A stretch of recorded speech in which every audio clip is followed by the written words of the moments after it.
అంత నాకు స్టెప్ వేయలేను నేను. ఆ రోజు నుంచి పెళ్ళైనప్పటి నుంచి ఇప్పటిదాకా కూడా నన్ను ప్రోత్సహిస్తూ నువ్వు చెయ్యాలి, నువ్వు చెయ్యగలవు, ఈ రెండే వర్డ్స్ ఆయన నాకు చెప్పింది. సో ఆయనకి నేను ఫస్ట్ థ్యాంక్ యూ చెప్పాలి. బికాజ్ ఇలా ఉంటేనే మన మహిళలు బయటికి రాగలము, మన బ్రాహ్మణ్స్లో రాగలము అన్నది చెప్పడానికి ఇవాళ మీరందరే మేము కూడా రాగలము, మేము కూడా చెయ్యగలము అని.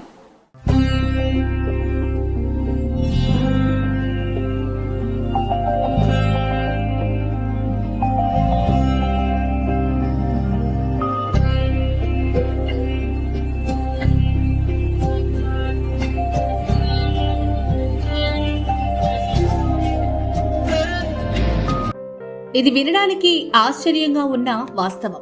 కళ్ల ముందు కనిపిస్తున్న సత్యాలే కాలం మారింది. కాలంతో పాటు పరుగులు తీస్తున్న బ్రాహ్మణ సమాజంలో కూడా మార్పులు సాధ్యమవుతున్నాయి. ముఖ్యంగా మహిళామూర్తులు కూడా బ్రాహ్మణ సేవా భాగస్వామ్యంలో మమేకం కావడం సంతోషించాల్సిన విషయం. గడిచిన 2 ఏళ్లుగా చూస్తే 30 నుంచి 60 ఏళ్ల వయసున్న మహిళలు బ్రాహ్మణ సమాజం నిర్వహించే కార్యక్రమాల్లో చురుకుగా పాల్గొంటున్నారు. ఎక్కడ బ్రాహ్మణ సంఘం మీటింగులు ఉన్నా మేము సైతం అంటూ ముందుకు దూసుకొస్తున్నారు. సంఘాల మీటింగ్లలో తమ అభిప్రాయాలను ఖచ్చితంగా చెప్తున్నారు. సమాజంలో సేవ చేయడానికి ఏం చెయ్యాలో కూడా వివరిస్తున్నారంటే మహిళా భాగస్వామ్యంతో కాస్త మార్పు కనిపిస్తున్నట్టుంది. గడిచిన 10 ఏళ్ల క్రితం వరకు వేళ్ల మీద లెక్కించేంత మహిళలు మాత్రమే కనిపించేవారు. ఎక్కడో సమావేశంలో దూరంగా కూర్చొని వినేవారు, వెళ్లిపోయేవారు. కానీ నేడు సీన్ మారిపోయింది.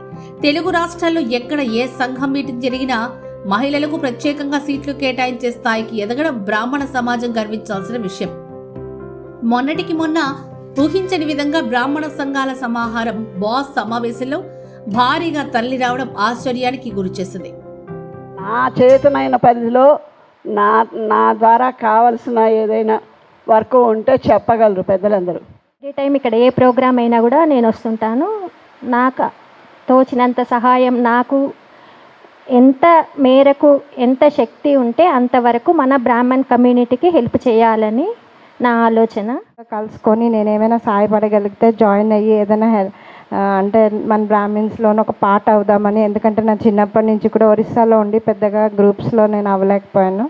సో ఈ అవకాశం దొరుకుతుందేమో అని చెప్పి ఫస్ట్ టైం ఇలాంటి సభకు వచ్చాను. నేను డ్రీమ్ లైఫ్ టెక్ ఇండియా అనే కంపెనీ నుంచి వచ్చాము. మేము బ్రాహ్మణ్ పురోహితుల కోసం బ్రాహ్మణ్ అనే ఒక అప్లికేషన్ తయారు చేస్తాము.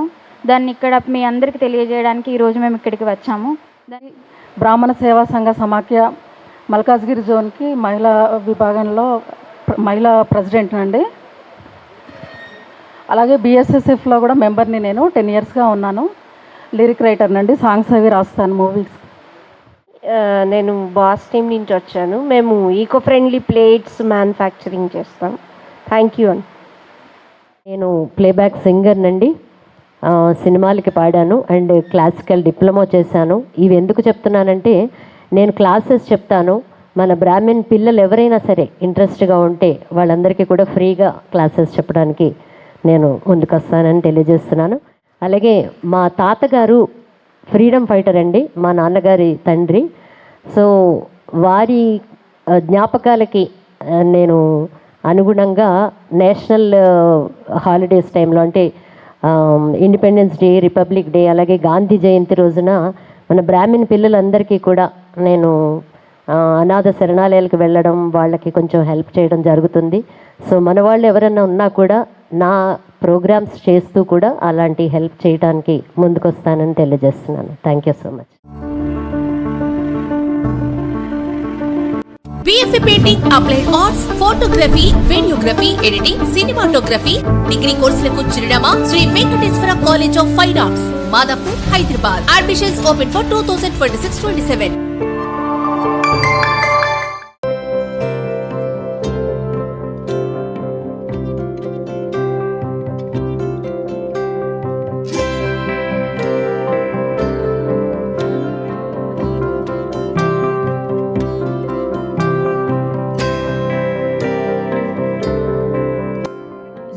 ఇక సంఘాల మీటింగులే కాదు, వ్యాపార పరంగా, సామాజిక పరంగా, రాజకీయంగా మహిళలు దూసుకుపోతున్నారు. కేంద్ర మంత్రి నిర్మలా సీతారామన్ నుంచి మొదలుకుంటే తెలుగు రాష్ట్రాల్లో కూడా రాజకీయంగా మహిళలు తమ సత్తా చూపుతున్నారు. had said, దేశం అంటే మట్టి కాదో, దేశం అంటే మనుషులో. మనకు కూడా బాగా అవేర్నెస్ వచ్చింది. మన జాతిని రక్షించుకోవాలి అనే ఒక పెద్ద ఆకాంక్ష మనందరిలో తపన మొదలైంది.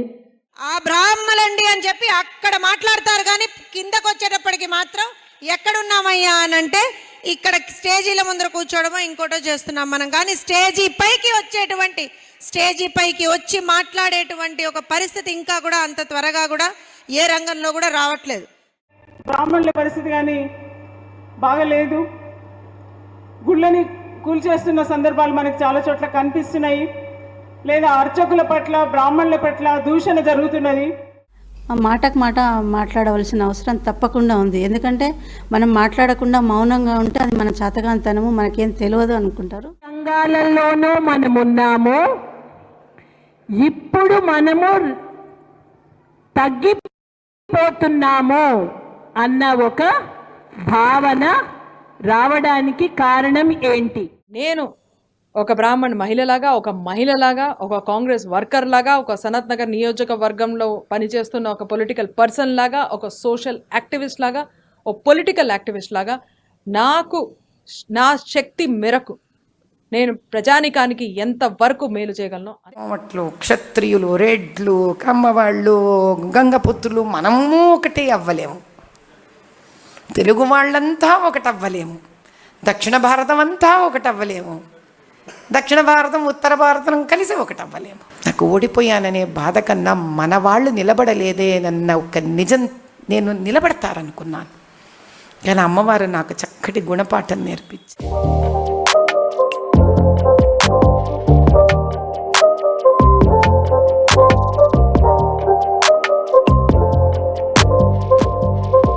ఇక తెలుగు రాష్ట్రాల్లోని రాజకీయ పార్టీల అన్నింటిలో దాదాపు బ్రాహ్మణ మహిళలు అరంగేట్రం చేశారు. ఆంధ్రప్రదేశ్, తెలంగాణలో ఇప్పటికే దేవాలయాల కమిటీ పాలక మండలాల్లో కొలువుతీరి పాలన కొనసాగిస్తున్నారు. ఇక వ్యాపార రంగంలో గతంలో ప్రభుత్వం నుంచి బ్రాహ్మణ పరిషత్ ద్వారా వచ్చిన బెస్ట్ స్కీమ్ నుంచి లబ్ధి పొందిన ఎందరో మహిళలు జూట్ బ్యాగుల నుంచి మొదలుకొని కంపెనీలు నడిపే స్థాయికి చేరుకున్నారంటే మహిళలు ఏ స్థాయిలో దూసుకుపోతున్నారో తెలిసిపోతుంది. తెలంగాణ బ్రాహ్మణ పరిషత్ ద్వారా నేను లోన్ తీసుకున్నాను కాబట్టి స్పెషల్గా వాళ్ళకి థ్యాంక్స్ అండి. అటు కుటుంబం, ఇటు వ్యాపారం, రాజకీయ సంఘాల కార్యక్రమాల్లో చురుగ్గా పాల్గొంటూ తమదైన ప్రత్యేక ముద్రను వేసుకుంటున్నారు. అన్ని రంగాల్లో దూసుకుపోతున్న మహిళలను ప్రోత్సహిద్దాం, స్వాగతిద్దాం. నేను ఎప్పుడు అంటుంటాను, నాది నాది అంటే కిరాయితనం, మాది మాది అంటే పరాయితనం, మనది మనందరిది అంటేనే మనతనం, మంచితనం, మగతనం అని. సో మనది మనది మన AB6 మన వేదిక అని మనం ఫీల్ అయితేనే ఇది నిజంగానే ఒక బ్రహ్మాస్త్రం లాగా ఈరోజు ఇది మన ముందుకెళ్తోంది.